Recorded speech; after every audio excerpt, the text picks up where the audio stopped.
Hello, welcome back to Warhammer Simplified Not Simple. I'm George. I'm Henry.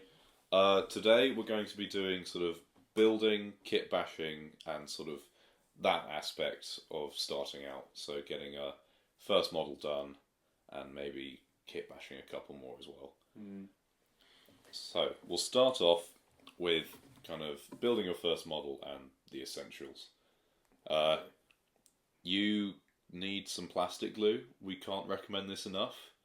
Plastic glue is significantly better than, practically speaking, every other alternative. Don't try and use, like, Pritt sticks. They won't work. PVA is a fool's errand. And super glue, we shall not speak of. The whole point with plastic glue is that it chemically melts the plastic in that area, so it's like it fuses the parts together, so it's actually a really strong bond, and it's just quite useful. Also, if you're building your first model, try to build a simple model. Let's not start with, like, I don't know, Utilith Vortex Beast. yeah, like, don't go for a centerpiece, for God's sake. Just build one of your infantry, unless you're a Knights player. That's on you. If you're a Knights player and you're building, it's not that difficult. Just glue all the... Make sure you don't, like, glue its legs on backwards and you'll be fine. Yeah, I mean, I messed up the first vehicle I ever built, though, so... That's just because you're bad. Well, to be fair, I had to build it in one day. Buy some airfix first, learn to build that, and then build your infantry. You'll have a much better time. No, don't do what Henry does and have a father who sort of just builds paper planes obsessively. Then equipment, you really don't need that much. Don't listen to what the Games Workshop tells you, that you need £150 of equipment, the model holder, the cutters, The special anti-mold line removing tool. That is the worst one. It's awful. Off-cut piece of metal. Don't go for that. I have been now for 2 years been using the same equipment, which is a potato peeler, some scissors, and a roll of gaffer tape, because I've got to put that over my thumb so that I don't slice the top of my thumb off with the potato peeler. Ignoring what he just said, if you own a Swiss Army knife, with the little scissors attachment, that will cut through the plastic fine, and then you use the knife bit to shave off any mold lines, remove any excess. You'll be fine. Don't be a freak. Be normal. But the potato peeler adds character. You could also just buy the clippers from Games Workshop. It's not actually that bad. But don't. There's no point. You will have scissors in your house. I guarantee it. Unless you're listening to this in the Democratic Republic of the Congo, then you might not. But other than that, yeah. So make your first model simple. You know, you don't need to sort of create the sort of Sistine Chapel. You are starting out. You know, just any tips? Don't bother kit bashing at first. It's kind of difficult, even when you know what you're doing. So just follow the instructions. It's not really. They're there for a reason. They're good. They're helpful. They're not awful. Mostly good. Mostly helpful. They can be hard to interpret at times, but most of the time they're all right. Yeah, normally. Then we'll talk about kit bashing a bit later. Other things for building your first model is really, as we've said many times now, keep it simple, get some plastic glue. You don't need any fancy tools. Follow the instructions, and yeah, it's you don't have to make it look great. It's your first model. Don't worry too much. Yeah. Everyone's first model looks absolutely terrible compared to like their latest stuff. Especially if you're building stuff that isn't push to fit, where you can put the arms in the wrong place, or get him so he's staring off vacantly into the middle distance. We do recommend you dry fit your stuff beforehand. So that's where you've cut it all out, and you just, before putting any glue on, just like see where it's going to fit in. It makes life a lot easier, and you're not going to make as many mistakes. For a lot of models as well, the pieces will shift into the position they are supposed to be in, so you're not guessing and smearing plastic glue all over it, and then melting the poor man's features. Yeah, although there are a couple of times where I think I have actually bored a hole in a model with plastic glue, but that's irrelevant. That's a separate problem. Exactly, separate problem. Not because it's not a problem. Yeah. So just follow that, and you'll be okay. And don't worry about mould lines. You don't need to spend £30 to get a specialised tool to remove them. The mould line remover isn't real. It can't hurt you. It can. It will hurt your wallet unless you're wise. We will move on to kit bashing. So kit bashing is where you will take apart. Well, you take multiple kits and you smash them together into a big ball. Exactly, to make sort of what you want. Lets you do a bit more, basically. We recommend you look for some inspiration before you start kit bashing. Don't dive in. Don't do that to yourself. It won't go well. Also, I mean, as this is aimed for beginners, don't start out trying to do crazy stuff. Like, I don't know, just get a pouch off one Space Marine and stick it on another. That's fine for starting. That's sort of what I did.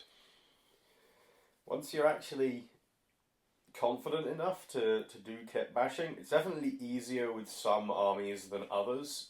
For something like, say, Knights, you might be a bit... ironically, you might be a bit more stuck back switching things between models because they have two models that go together in quite specific ways. And it can be more challenging to do without 3D printing bits, whereas with something like, say, Space Marines, if you're a little bit clever and not working with a lot of the push-to-fit ones, you can shift heads and guns and arms and bodies around and make some truly horrific little creations. Or often they end up looking quite good. Also, while on the topic, for God's sake, avoid push-to-fit like the plague. Kit bashing push-to-fit, you can do it. It's possible, but it's not something that you want to be doing until you've done a fair amount of custom things, and then once you are doing it, I hope you like pinning things in place, because you're going to need to. I will say, I do think push-to-fit is like the Marmite of kits. Harry, who is someone we play with, loves them. Oh yes. He weirdly loves push-to-fit kits. I despise push-to-fit, and I think it's the worst thing ever invented. I'm not a fan of push. I'm not a massive fan of push-to-fit either. Some of them are alright, some of them are kind of I have a distinct rubbish. memory of actually having to use a hammer and like a bit of rubber to chisel in a bit that just wasn't going in. Not great stuff. Once again, kit bashing, dry fit first. Yeah, absolutely. See if it works, especially. You don't want to be gluing those arms on without knowing where they're going to be. Yeah. You don't want to get your Space Marines holding their pistols gangster style. Or, I mean, you could. It doesn't look good.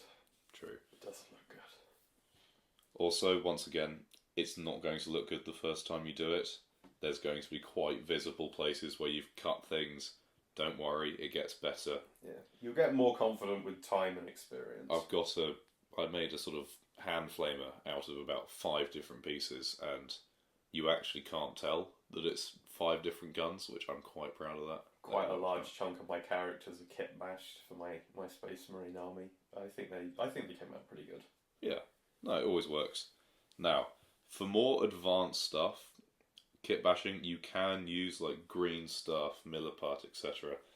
I personally never have used it. I've made use of milliput occasionally. It's good, but it's a totally different skill set to doing anything else in Warhammer. So if if you're going to use it, I hope you know how to sculpt with clay, because you need to. Not much way around it. Custom sculpting bits is hard. Yeah, I mean, to be honest, it's there. We'll tell you about it. You should probably just avoid it. And yeah, not for a while. Leave it. Leave it off. Have been playing for 2 years, and I have never done any any of that, and it's worked out fine. So you know. So once again, kit bashing could be good. Just whatever looks cool, go for it.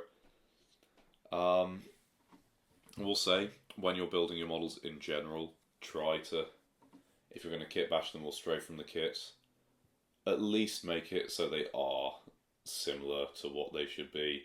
You should not have your sort of las cannon devastator holding a combat knife. Yeah, that's a bit of a suspicious move on your part. Try not to be accused of modelling for advantage. General shapes and silhouettes. Try and follow about how big the thing would be. Yeah, you should still be sticking with, within reason is the way I see it. If it looks cool, then go for it. However, really, the other player should still be able to tell what it is, vaguely. They don't have to know the unit, but they do have to know that, okay, that's probably anti-tank, or that's clearly a melee unit. It's looking at things and being able to tell that they're characters instead of just some guy.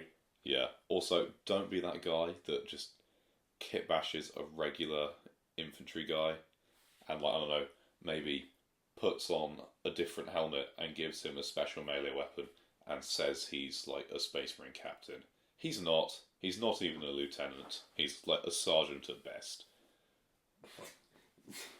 Yes. Try to be a little more unique. You can do better than that. And then, also quite useful, 3D printing. You can find good pieces online, then 3D printing is very helpful.